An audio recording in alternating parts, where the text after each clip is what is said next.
Hallo zusammen, das ist Daniel von der Swissweg. Ich bin Franziska von der Trinkwasserinitiative.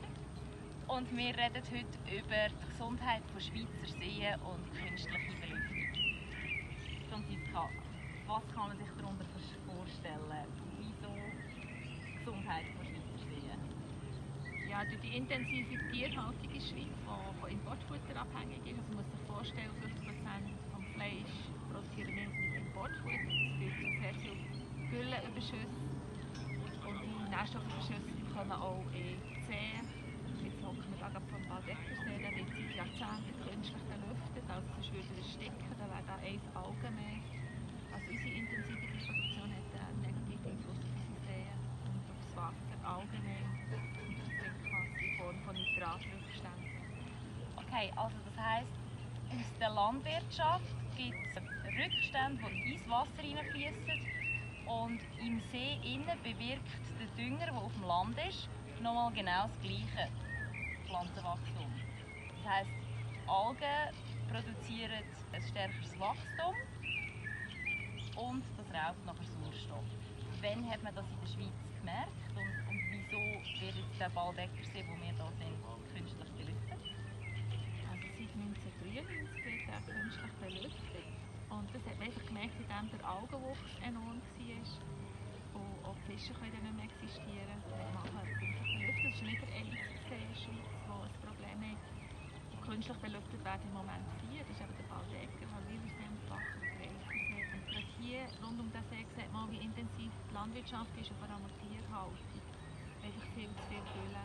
Und dann auch in den See gelangt, die Nährstoffe, die der Boden nicht aufnehmen kann. Das heisst, wenn wir mehr Tiere haben, als wir füttern können, produzieren die Tiere auch mehr Fäkalien, als der Boden aufnehmen kann. Genau. In der Schweiz ist vor allem das Problem, wir importieren ja etwa 1,2 Millionen Tonnen Futtermittel. Wir müssen uns vorstellen, wir importieren Futtermittel und eigentlich ist das auch Gülle, weil das Tier das ja verwerten. Und dann kommt eben der Dünger, der eigentlich hochwertig ist und auf die Böden setzt. Aber da wir die Fläche von der Schweiz, also die Ackerfläche von der Schweiz noch einmal importieren, mit Futtermittelimport, dann haben wir echt die Fläche nicht. Also der Dünger fällt im Ausland und im Land haben wir nicht viel zu viel. Und was die Pflanze nicht aufnehmen kann, kann in die See gelangen oder auch in die Luft anhand von Stickstoff für Ammoniakemissionen, die dann auch via Regen wieder auf den Boden geht, Boden überdüngen, versäuren. Durch das gibt es wieder die überhöhte Nitratgehalt in den Gewässern und Trinkwasser. Also, wir haben nicht einen geschlossenen Nährstoffkreislauf in der Schweiz und das führt auch zu überdüngten Seen. Okay. Was wäre eine Lösung für das Problem? Die Lösung ist wie immer alles ganz einfach. Das Tier muss dort leben, wo sein Futter wächst. Das ist ja auch das, was die Initiative erreichen will. Wir wollen eine bodenabhängige Tierproduktion. Das heisst, der Bauer muss den Boden haben, wo er Futter produzieren kann für seine Tiere oder eben Grasfläche haben, dass er nur so viele Tiere hat und nicht noch extern Futter dazu kauft. Sonst haben wir einen bodenunabhängigen Tiermast, der eben zu nicht geschlossenen Nährstoffkreislauf führt. Franziska, du bist jetzt total engagiert mit deiner Initiative. Unterschriften sind eingereicht. Wie kann man dich im Moment unterstützen? Also es wäre lieb, wenn ihr euch melden würdet. Wir starten jetzt Plakataktionen, wo wir mit Plakaten rumstehen, mit Message drauf, dass die Leute noch mehr wissen, es gibt uns, es gibt die Trinkwasserinitiative. Wir werden die Abstimmung auch nächstes Jahr vor Augen haben, im Mai 2020. Bis dann ist noch ein langer Weg, aber trotzdem müssen wir die Bevölkerung noch besser informieren. Natürlich ist auch Geld, das wir brauchen, aber wir brauchen auch sehr viele Leute, die für uns mithelfen, so gewisse Aktionen zu gestalten.